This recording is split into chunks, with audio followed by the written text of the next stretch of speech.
با نام خدا، درود و وقت شما بخیر. در این برنامه زیبنا با من سمیع الله نوری خوش آمدید.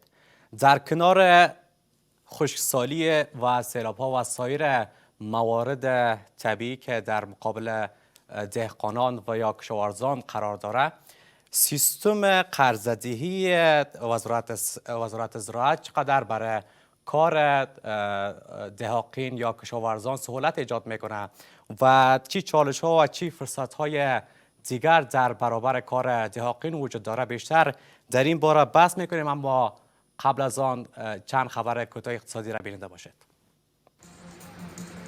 با گفته مسئولان در وزارت زراعت در 20 سال گذشته در بخش مالداری سرمایه گذاری اساسی صورت نگرفته است. وزیر زراعت میگوید که با کمک بانک انکشاف آسیایی در نظر دارد تا یک پروژه بزرگ را به ارزش 50 میلیون دلار در بخش مالداری راه اندازی کند که این پروژه میتواند در تقویه مالداری مؤثر تمام شود.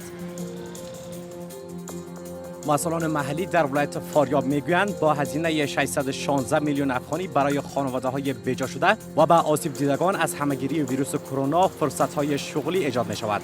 صدها جوان بیکار از مسئولین میخواهند تا زودتر با شفافیت کامل از این برنامه مستفید شوند. دولت آمریکا روز یکشنبه در پی حمله سایبری باج افزارها به بزرگترین لوله نفتی این کشور اعلام وضعیت اضطراری کرده است. لوله نفتی کلونیال روزانه 2.5 میلیون بشکه معادل 45% از نیاز بنزین، دیزل و سوخت جت ساحل شرقی آمریکا را تامین می‌کند. این خط لوله روز جمعه در پی حمله سایبری یک گروه تبهکار کاملا از کار افتاد و تلاش برای برقراری دوباره آن هنوز ادامه دارد.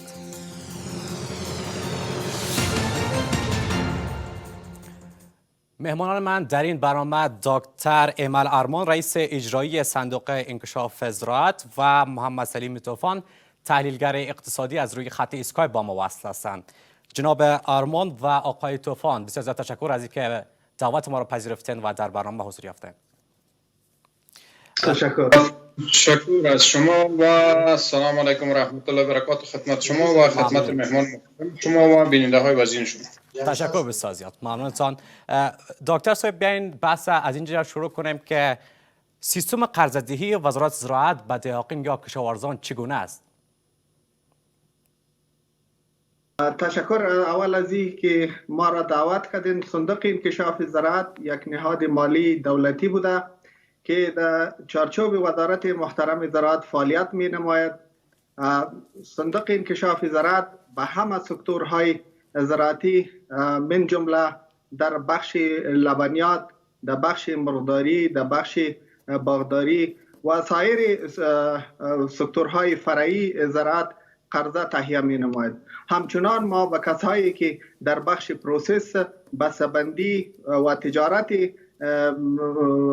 زراعت مصروف هستند برای قرضه با شرایط بسیار آسان تهیه می نمایند. خوشبختانه ADF تانستن در 10 سال گذشته نیاز اشد دهقان محترم را که در بخش قرضه‌دهی داشتند او را فراهم نماید.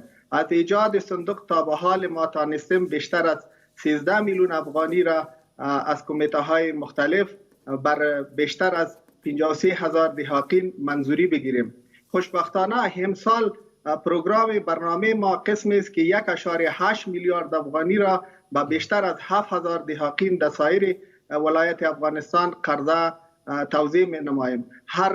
هر تجارپیشه، هر متشبثی که بزنسش ثبت و راجستر باشه، او اگر به شکل یک انجمن باشه یا کوپراتیو باشه و یا شرکت تجارتی باشه و زراعتی، میتونن با صندوق انکشاف زراعت به یکی از دفاتر ولایتی یا در مرکز مراجعه نمایند و همکارای ما 24 ساعت در خدمت دهقان و همکارا هستند تا بتانند شرایط آسان قرضه را به دست بیارن. آقای ایمل، چی شرایطی وجود داره به خاطر قرضه‌دهیتان؟ شرایط ما بسیار آسان است. هر تجارپیشه که میخواه از ADF قرضه به دست بیارن باید اقلا 6 ماه تجربه کاری در امو بخش داشته باشند. فرض مثال اگر میخواهند در بخش مرغداری پول از ADF به خاطر سرمایه دورانی بگیرن، بهتری است که اقلا باید کم تجربه کاری داشته باشند. وقتی تیم تکنیکی ما از بزنس نظارت میکنن، ما باید بفهمیم که یک سرمایه‌گذار در بخش خود جدی است. دهاقین محترم که زمینشان کم هستند وامیشان که یکی از عضو کوپراتیف های موجوده یا عضو انجمن شوند، به ایدیف آرس شوند، به بسیار شرایط ساده در ظرف یک هفته از صندوق قرضه میتونن به دست بیارن. در با چی زمانتی میتونن اینا قرضه به دست بیارن؟ بله صاحب، 6.8 میلیون افغانی ما قوالی عرفی را قبول میکنیم. مثلا در یک انجمن یکی از اعضایی که بتانن یا قواله عرفی را بر ما بتن، ما تا 6.8 میلیون افغانی را قرضه به امو انجمن یا کوپراتیف فراهم می نماییم. اگر دهاقین عزیز و شرکت های تجارتی قرضهشان درخواستشان بیشتر از 6.8 میلیون افغانی باشند، باز ما قوالی عرفی را میگیریم که در محکمه ثبت و راجستر میشه، به نام ایدیف میشن. خدا ناخسته اگر بنا به بعض دلایل مشتری خودش نخواهد به صندوق پیسه پرداخت کنه، ما مجبور میشیم طریق ارگانهای عدلی و قضایی امو جایدادش به فروش برسانیم و پول بیت المال که پول خود صندوق است ایرا پس دوباره به صندوق برگردانیم. آیا شما با همین چالش‌هایی که گفتین روبرو شده با بعضی از قراردادی که شما کردین با سرمایه‌گذاران، با همین چالش‌ها روبرو شدین که گویا دم وقت که معیاری که شما تعیین کردین نداده باشه براتون و برخورد قانونی امرایشان صورت گرفته باشه؟ طبعا افغانستان خصوصا قرضه‌دهی در سایر کشورهای جهان ثابت شده که قرضه دادن خصوصا در بخش زراعت پر از خطر نیست. باز در کشوری مثل افغانستان که متاسفانه در میسی 4 دهه جنگ سکتور زراعت ما زیاد متضرر شدن و خصوصا در 2 دهه که گذشت زیادتر نهادهای بین المللی کمک فراوان آوردن. یک تعداد مردمی که علاقه امی کمک بلایوز داشتن زیاد پول تانستن به دست بیارن. بعضی اوقات قسم میشن که بعضی از مشتری ها فکر میکنن که پیسه را به شکل قرضه گرفتن، اگر پرداخت نکنن مشکل نیست، ولی پول صندوق پول بیت المال است و ما مجبور هستیم که از مشتری ها به دست بیاریم تا دیگه مشتری ها سال آینده از ما مستفید شوند. یک نیم مشتری های ما که در سالهای قبل پیسه را نپرداخته بودن، ما تیم حقوقی ما امرایشان شیشتن. اول مرحله قسمی است که ما امرایشان طریق مصالحه گفتگو میکنیم و طریق امی انانات رسومی ما امرای وکیل گذر و صاحب کسایی که صاحب رسوخ است در اون منطقه امرایشان میشینیم. اگر احیانا باز هم نشد در کیسای نادر از مراجع حقوقی ما طلب کمک مینماییم. تشکر. آقای سلیم طوفان هم با ما هستند. آقای طوفان بسیار خوش آمدید. باز هم آیا این سیستمی که آقای ایمل گفتن و درباره‌اش فوکس‌های داشتن این چقدر معیاری است از دیدگاه شما؟ یک سیستم جالب است، کاملا معیاری نیست، خلاف رویه آنچه که ما در قانون اساسی مطابق ماده قانون اساسی 10، 11، 57 و رقم قانون اساسی بازار را آزاد را پذیرفته می خلاف قانون است. بدین معنا که این سیستم را که ایجاد کردن و یا کدام برنامه را که دارن، چرا بانک انکشاف زراعتی نه، چرا سبسایدی برای کمک برای دهاقین یا امثال از این که یادآور شدن متشبثین، چرا از اون طریق یک بانک انکشافی بانک زراعتی نباشه که از اون طریق سیستم باشه، شفافیت باشه، کمک بکنن و دهاقین و مالدارا را و دامدارا را بتونن که توانمند بسازن در یک برنامه شفاف و یک پروسه منظم و مدون و یک پلانی که یک واحد بودجوی مستقل باشه و اون خلاف رویه قانون نباشه. البته منظورم است کار بانک‌ها یا میکنن. وزارت زراعت مشخصا پلیسی ساز است و به اساس کدام سروی داده ها دیتا اینا چون کار را راه انداختن و چقدر دستاورد دارن. در حقیقت اینا کار را که تشریح کردن خودشان چنان که تشریح کردن یک بخش از این میشد که ما بگیم که مدیر بازاریابی یک شرکت است و دوم دیگه تشریحاتی را که داشتن اینا کار یک بانک میکنن. در حقیقت اینا کار کدام ژرفنگری ندارن که برنامه داشته باشن، به اساس کدام برنامه دهاقین توانمند میسازن. و این طرف ما میبینیم که افغانستان کشور به شدت زراعتی است و 70% تولیدات ناخالص و یا جی دی پی افغانستان از زراعت است و ما میتونیم که با یک استراتژی خوب در داخل استراتژی یک پلان دراز مدت، پلان کوتاه مدت، میان مدت میتونیم که دهاقین خود را توانمند بسازیم و امیادی به طور مثال بگویم امیال در بازار امی میوه های خارجی چرا موجود است؟ اینا اگر برنامه داشته باشن چی نمی باشه که دهقان به این شکل توانمند شود و درباره شفافیتش نگرانی ما بیشتر است که چطور ما میتونیم که این شفافیت را تضمین بکنیم و کالاترال و یا متضمین را که میگیرن به اساس قواله عرفی و قواله عرفی شما میدونید که کاتگوری 1 از زمین، کاتگوری 2 از، کاتگوری 3 از و قواله عرفی خود کاتگوری 4 هم نمیه. درست. آقای ایمل، جواب شما درباره گفته‌های آقای طوفان چیست؟ آیا میگن که شما کار بانک را میکنید؟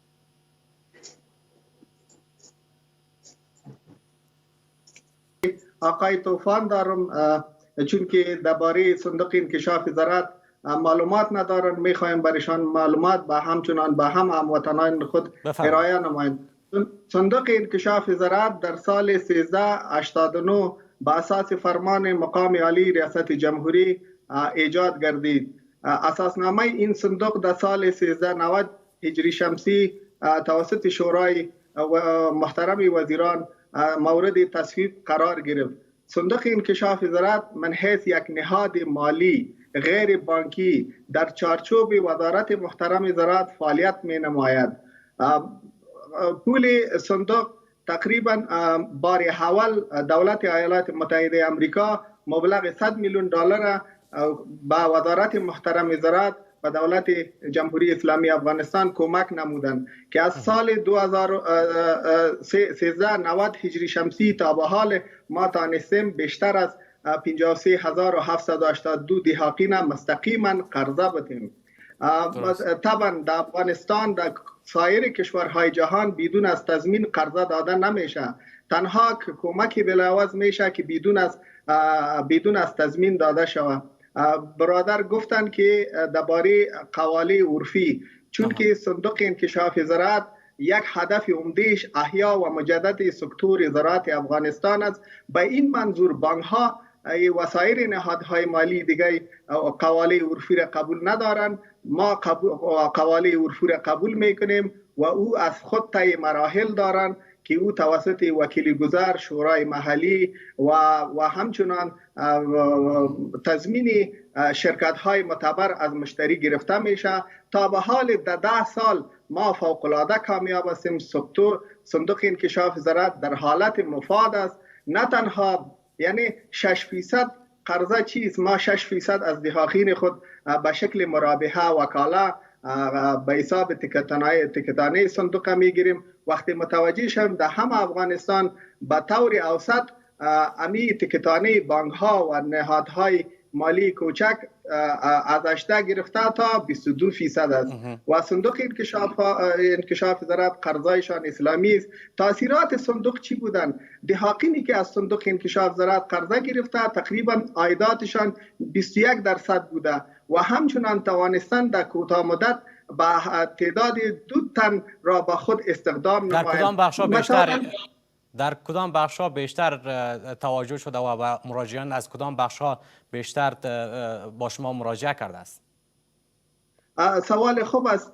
صندوق انکشاف زراعت یک مدل مایکل پورتر تطبیق میکنه. مایکل پورتر قسمی است که توجه این مدل سر همه لیول زراعت است. ما دهاقین کسایی که در بخش زراعت مواد اولیه را تهیه میکنند، مثلا ماشینالات زراعتی، تخم، کود و سایر دیگر خدمات اولیه را که تهیه میکنند بر وا قرضه میتیم. خوشبختانه مشتریایی را که 10 سال پیش ما قرضه دادیم حال تانستن که تراکتور، تریشل و سایر افزار زراعتی را به ازبکستان و تاجیکستان صادر کنند. برنامه تولید به دهاقین در بامیان بیشتر از 12500 دهاقین قرضه دادیم که به تعداد بیشتر از 1.5 میلیارد افغانی بودند و برادر گفتن دیفالت ریت یا قرضه‌ای که خراب شده از 1% کمتر بودن. یعنی در 10 سال در یک ولایت کوچک مثل بامیان به 12,000 بیشتر از 12,000 دهاقین قرضه دادن و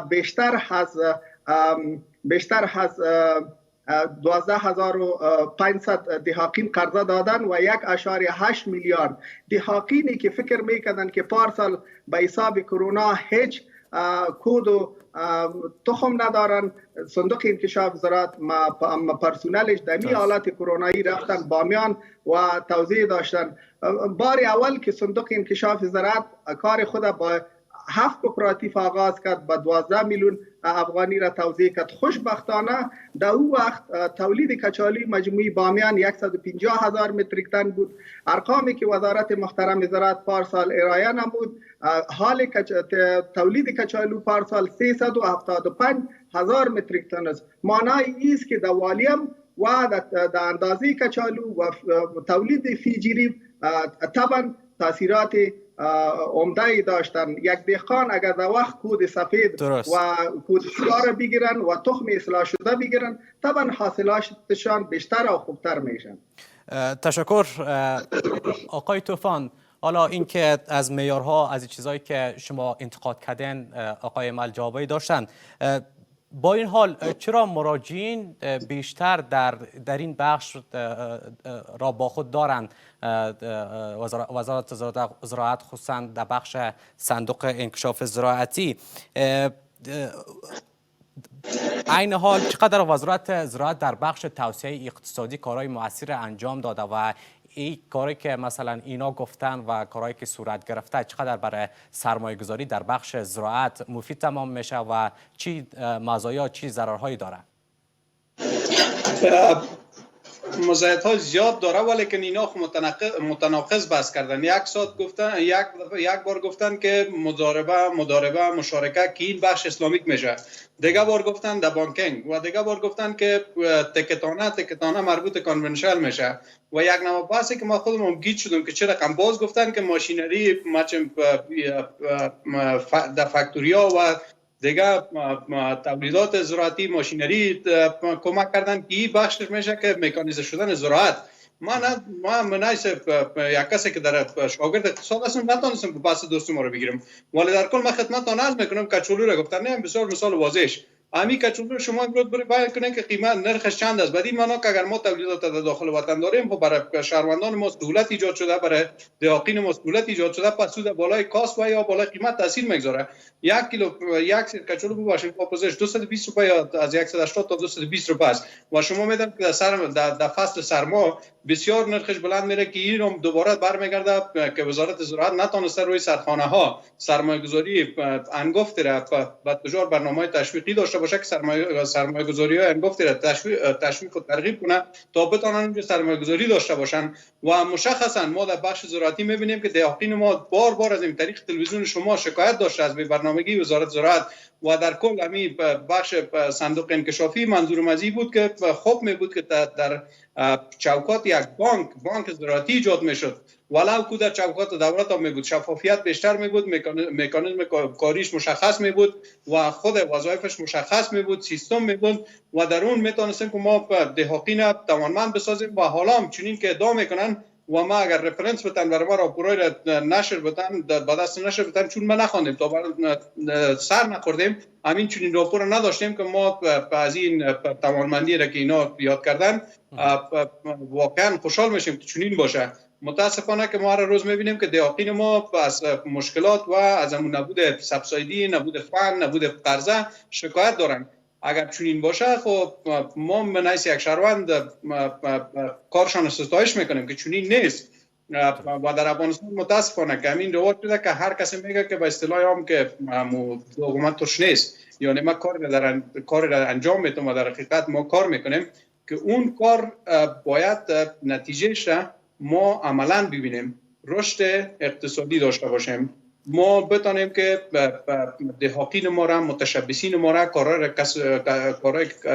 کسانی که کارهای خرد کوچک میکنن، داد و ستود خرد کوچک میکنن توانمند بسازیم. و اگر ما درنگ داشته باشیم به تاریخ اقتصادی امریکا در دهه 1800 ما میبینیم که حتی 71% تولیدات ناخالص امریکا از زراعت می آمد. اینا توانستند تا یک پلان منظم در 50 سال آینده این رقم به 50% تغییر بدن. ولیکن اینجا ایجاب میکنه که جناب دکتر صاحب توضیحات بدن که پلان و برنامه دراز مدت از اینا چی است و در این زمان چقدر توانستیم که دهاقین ما را در واقع در تمام ولایت ها و بخصوص ولایت هایی که ولنربلیتی و یا سپذیریشان از منظر جنگی کم است توانمند بسازند با غیر از بامیان و مثال کچولو به خدمتتان عرض کردیم.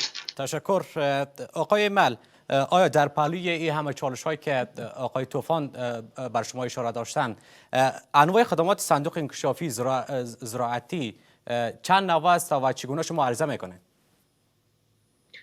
تشکر. طوفان سے فرمودن چون که درباره برنامه صندوق انکشاف زراعت معلومات ندارن، به این حساب میشن که باز یک روز دفتر ما تشریف بیارن یا ما دفترشان بریم و مکملا برشان برنامه وزارت محترم زراعت و همچنان صندوق برشان تشریح کنیم. قسمی که عرض کردم اگر شما اجازه بتین، پیش از انقلاب یعنی در 1979 پیش از 1979 که او میشه 1961 الا 1979، یعنی در او وقت که افغانستان کاملا استیبل بود، آرامی بود پیش از انقلاب، رشد زراعت در افغانستان 2.2% سالانه بود. در جریان جنگ‌های داخلی که از انقلاب آغاز شد 1979 الا تا 2001 رشد اقتصادی متاسفانه خصوصا رشد زراعت بسیار بطی بودن، 0.2% بود. خوشبختانه با ایجاد دولت اسلامی افغانستان ما تانستیم با کمک های ملی و بین المللی وزارت محترم زراعت رشد زراعت فوق‌العاده بیشتر ساختن. ارقام احصایه معلوماتی که درج شده از سال 2003 تا 2014 رشد زراعتی فوق العاده اضافه بوده که تقریبا به 14% می رسید و از 2014 به این طرف چون که کمک ها کم شدن با 11% آمدن و در سال 2019 رشد زراعتی 2.6% الا 9% بود و خوشبختانه امید است که در این سال تا 3-4% برسند. یعنی اگر ما پیش از انقلاب، دوران انقلاب و چی در 20 سالی که صورت گرفته معلوم میشه که رشد اقتصادی فوق العاده بیشتر بوده، حتی زراعت پیشرفت کرده. پیش از انقلاب 2.2% بود، وقتی که با ایجاد حکومت نو وزارت محترم زراعت با همکاری دونرها رشد زراعتی سالانه را انتا به طور اوسط 14% بردن. دو موضوعی برادر گفتن که باید بانک تاسیس شود. برادر عزیز وقتی که یک بانک تاسیس میشه با او مطالعه تکنیکی میشه. مطالعه تکنیکی که صورت گرفت ارقام نشان میده که در این حالت صندوق انکشاف زراعت که یک نهاد مالی است، مستقل است، ولی در چارچوب وزارت محترم زراعت فعالیت نماید و در تحت رهبری شورای عالی صندوق انکشاف زراعت که در راس جلالت ما وزیر صاحب احدی قرار دارند و هفته به هفته ما برنامه خود امرای وزارت معاینات تکنیکی جناب امیری صاحب شریک می سازند و خوشبختانه ما تانستیم که همین مشکلات حل کنیم. مثلا در بار اول در افغانستان ما فابریکی تولید روغن نداشتیم. مثلا در زون شرق یک فابریکی تولید روغن تاسیس کردیم و قرضه دادیم که تقریبا 23,000 دهاقین بر وا کار میکنن. مثلا در هرات یک آرد میل قرضه دادیم که تقریبا بیشتر از 60,000 دهاقین ایشان گندم تهیه میکنن. در روزی بیشتر از 1000 متریک تن آرد تولید میکنن. این خوشبختی هایی است که خوشبختانه در چوکات وزارت مختلف دارد عملا است و ثبوتش راپورای ما در وبسایت ما و همچنان سوشال میدیا به نشر میرسند. تشکر بسیار زیاد آقای من. وقت ما فرصت ما بسیار کم است. آقای طوفان، با این همه چالش ها چی راهکاری وجود داره به خاطر حل این مسئله؟ اما چیزایی که فرصت ها و چیزایی که بیشتر مفید تمام شده آقای آرمان گفتند. چی راهکاری در پهلوی اینها وجود داره؟ در حد 1.5 دقیقه وقت داریم، فرصت بسیار کم است. بفرمایید.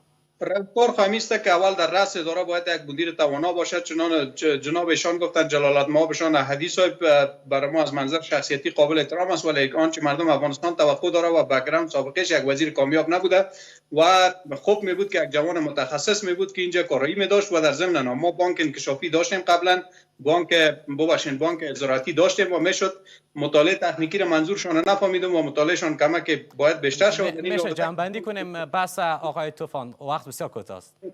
جنبندی باید یک استراتژی اقتصاد ملی داشته باشیم و در اون تولیدات ناخالص ما بیشترین از زراعت است و کشور افغانستان کشور به شدت زراعتی است. یک استراتژی زراعتی داشته باشیم. در داخل از اون خدمتتان عرض کردم که برنامه و پلانا داشته باشیم که چه رقم ما میتونیم دهاتمون رو توانمند بسازیم. و این برنامه را که دوستم عرض کردن در درباره شفافیتش نگرانی ها وجود داره و بانک می بود باز اونجا در بانک شفافیت تضمین میشه و خوب می بود که با سکتور توانمند می ساختن، از طریق سکتور همین برنامه خود راه می انداختن. ما امروز 14 بانک در حدود 12 بانک خصوصی میشد از این طریق هندل میکردن همین برنامه را. بسیار تشکر آقای دکتر ایمن آرمان، رئیس اجرایی صندوق انکشاف زراعت و محمد سلیم طوفان، تحلیلگر اقتصادی. بسیار زیاد معذرت می‌خوایم که وقت پر است و ما مجبور هستیم بحث تمام کنیم. تشکر بسیار زیاد از حضورتان.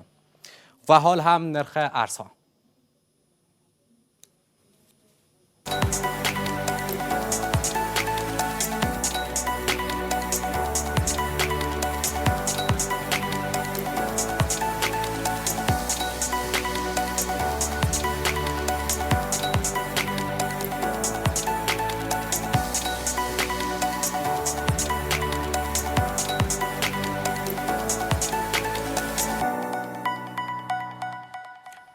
نرخ طلا در بازار کشور.